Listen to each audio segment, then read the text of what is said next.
Good morning, and thank you all for coming. I am pleased to provide further information regarding the Ministry of Education's initiatives as presented in the speech from the throne. Increased financial support for students attending the Bermuda College. In this legislative year, government will expand the current needs-based financial aid program to increase college access for Bermudians who cannot afford to attend the Bermuda College and have a GPA of 2.0 or better. Last year, government committed $300,000 in additional financial support to the Bermuda College for student financial aid. This donation has resulted in a total of 445 Bermudians taking advantage of the grant to upgrade their skills and work towards their associate's or bachelor's degree at the Bermuda College. The current financial aid grant will be increased to $500,000 per year to ensure that students with a demonstrated financial need are not hindered from attending the Bermuda College.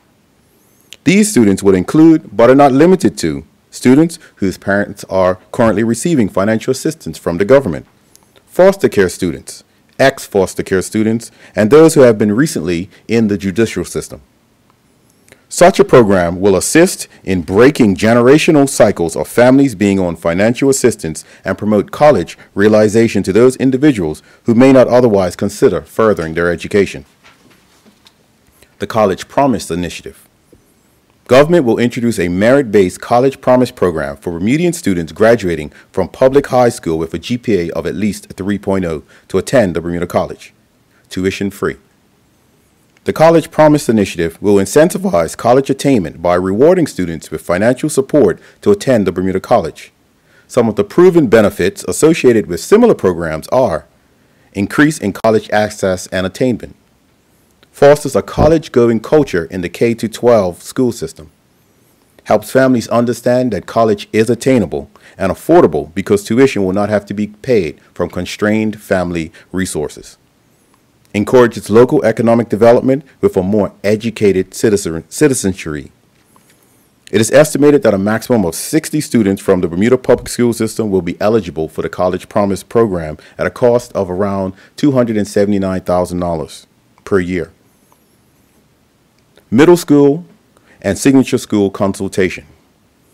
Prior to the Progressive Labor Party taking office, several focus groups and meetings were held with parents and stakeholders to obtain their input in the perceived inadequacies in the middle schools. Based on the feedback that the PLP received, based on stagnant Cambridge checkpoint results obtained in the middle school, and the increased antisocial behavior among students in middle schools, this government committed to reviewing new strategies to improve the students' outcomes at the middle school level, as well as the introduction of signature schools. The phasing out of middle schools and the introduction of signature schools was identified as a long-term education objective. We understand there are many questions about what this will eventually look like, and firmly believe the answers are in our collective and individual voices. In support of our commitment and in the spirit of authentic community engagement, the Department of Education has begun the process that is structured in 3 major phases. I can report that Phase 1 has already begun. To date, a number of stakeholder meetings have taken place with key public school advocates. These include members of the Parental Involvement Committee, boards of governors of the aided schools, school committee members, retired educators, Department of Education staff, and some teachers. However, there are still many more stakeholders to reach out to, and this is just the start. The data we collect will be analyzed and contribute to how we ultimately move forward. In addition to stakeholder engagement, comprehensive research has been undertaken in revisiting the Pitt Commission and the Education Planning Team report. We are also looking at student enrollment trend data and restructuring that has occurred in other overseas leading education jurisdictions. The work before us is great. At a press conference I held in July of this year, I referenced developing a team to steer this initiative. The right team is critical, one that is representative of Bermuda and our public education community. Some members have already been selected, and I will announce the full team once the chairperson and the remaining members have been finalized. Let me take this opportunity to remind the public that they can voice their opinion for or against, so that in the end, the final product is one that is in the best interest of our public school students and the future of Bermuda. In closing, I want the public to know that your government will continue to make public education a priority. This legislative year will see continued growth and progress in improving our public education system. The Ministry of Education will remain focused on the task at hand, and we will work to restore confidence and ensure our teachers, our students, have the best. Thank you, and I'll now ask Dr. Dorinda Green, Bermuda College President, to join me on the podium for questions.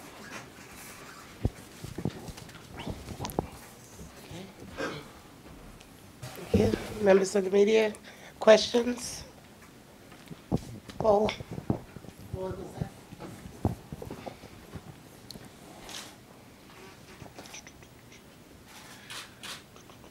Good morning, Minister. Good morning. Good morning, Dr. Green. Some details provided today about the College Promise. How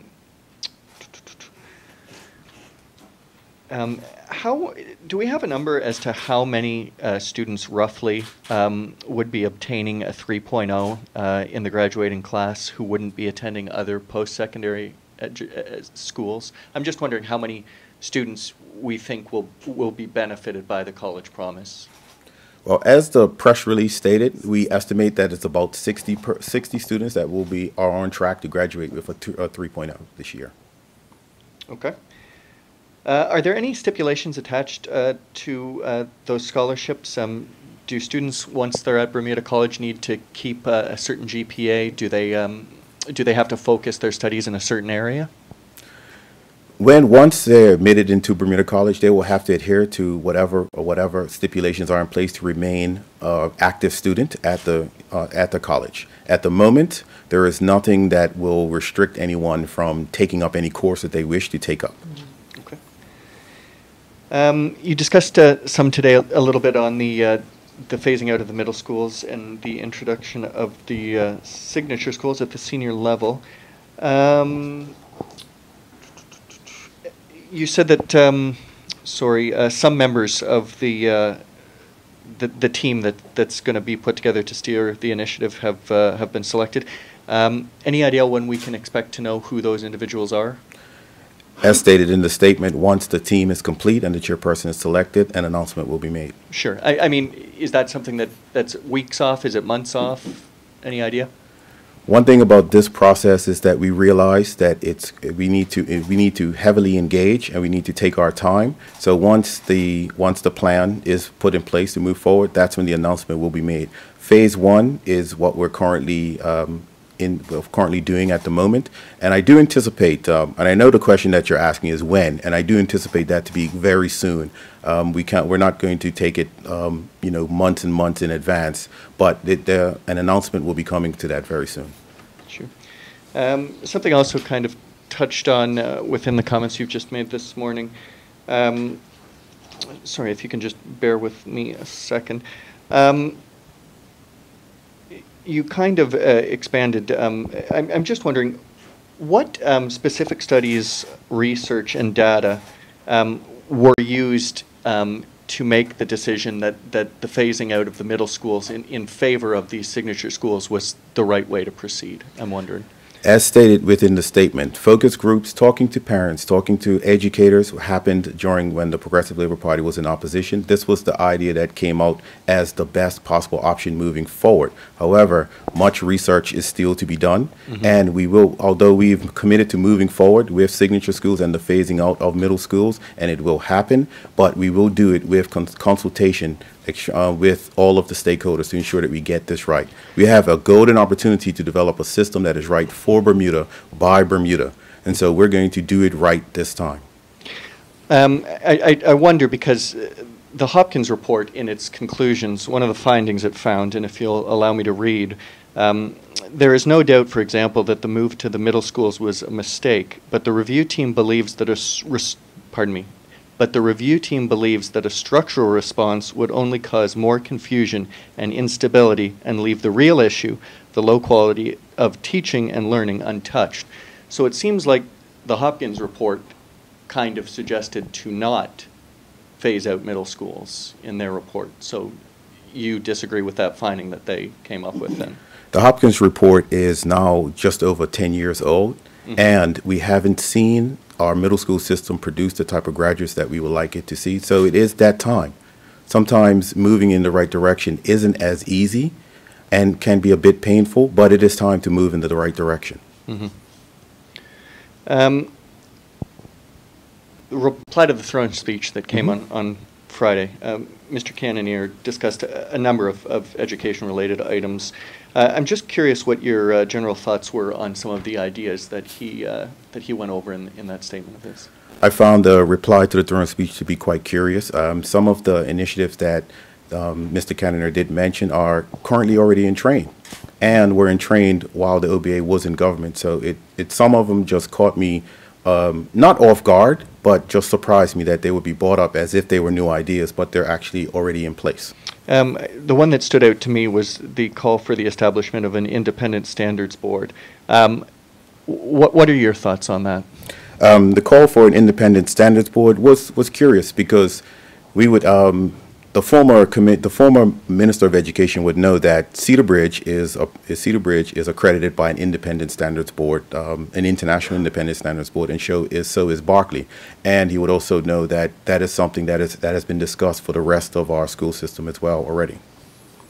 But I also wanted to want to add to that is that the Board of Education within its remit has some of those things already in place, and we intend to make the Board of Education a bit more autonomous than it is now, and also give it the resources and give it the remit to be more accountable and hold the Department of Education more accountable than it has in the past. Sure. Just a couple more questions. Sure. I appreciate that we're Sure. covering a lot of topics this morning. Is the work to rule involving principals still in effect? Yes, it is still in effect. We've been meeting with the principals, and we've been meeting with the union to come to a resolution to that. And as it stands now, we're continuing to meet. One other thing I wanted to go over, and then I'll pass on the microphone.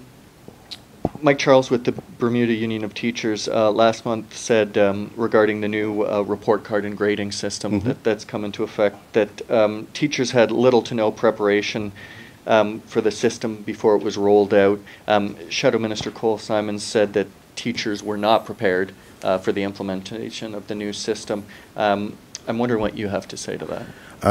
Standard-based grading idea was something that came into effect 3 years ago under Minister Scott, and the training started under Minister Scott, continued under Minister Simons. Unfortunately, when I took the remit of Minister of Education and the commissioner was put in place, it was discovered that the preparation just wasn't as good as it should have been, and so we've put things in place since then to increase the preparation time. We've also taken the decision to push back the reporting of the grading using standard-based grading until we can get the teachers up to speed. So we're not looking to have any grading come out until December. We've met continuously with the BUT on these issues to come up with plans, and as a matter of fact, as far back as May of this year, the Department of Education and BUT held a meeting at Cedar Bridge where they came up with a training regime. We did that for the summer, and then when it came to September, we realized we still had a little bit more work to do. So when we met with the BUT in September, we revised that, and as of about last week, when we met with the BUT again to talk about the training regime and how we can make it more effective than what it has been for the previous 3 years. Appreciate that. Yeah, Dr. Green, can I just quickly, can you tell me what the college promise in general terms means in your estimation for Bermuda students and for Bermuda College? Well, for Bermuda College, it's an opportunity to do our part in making sure that the Bermudians are trained at the higher education level. If you look at the recent census report that was released, there's a great discrepancy between the Bermudian and non-Bermudians when it comes to higher education. So this is an opportunity for Bermudians to raise up the level of Bermudians who have higher education, and also to close that gap between the Bermudians and non-Bermudians that have higher education on the island. We know that by 2020, more than most of our jobs are going to need some sort of higher education. So this is an opportunity to make sure that our Bermudians are prepared to take their rightful place in their own country. Thank you, Dr. Green. Appreciate that. Trevor, CNN. Dr. Green, since becoming the head of the Bermuda College, how have you seen the levels of students coming in, the different learning methods, or how can you compare from what you're seeing then to what you're seeing now in the students coming in? There has been some fluctuation in the students, but I will say that since the Cambridge curriculum has been in place, we've seen some improvement in the students. As you know, we have the dual enrollment program as well, where many of our high school students are at the college doing college level work. So that has seen great promise and increase in students doing that as well. So our students are doing well in the public education system. I don't think they're celebrated enough. And as a result of the dual enrollment program, where you have students graduating from Bermuda College with an associate degree at the same time that they're graduating with their high school diploma, that tells us about the quality of students that we do have in the public school system. Minister, Yes. you've been in the position for a little while, and under the previous administration, there were, I think, 7 education ministers. How have you find in this position the challenges and the benefits? Well, Trevor, I like to tell people that I have the best job in Bermuda. This is the best job that one could ask for, helping to shape the minds, helping to shape the education system for future generations that will take their rightful place in running this island the way it should be run. I have no intention of not being the Minister of Education for many, many years. The PLP has committed to reforming education and putting something in place that we can all be proud of, and I'm happy to be the one that's leading that out on behalf of the Premier. And that concludes our press conference. Thank you very much, everyone. Thank you.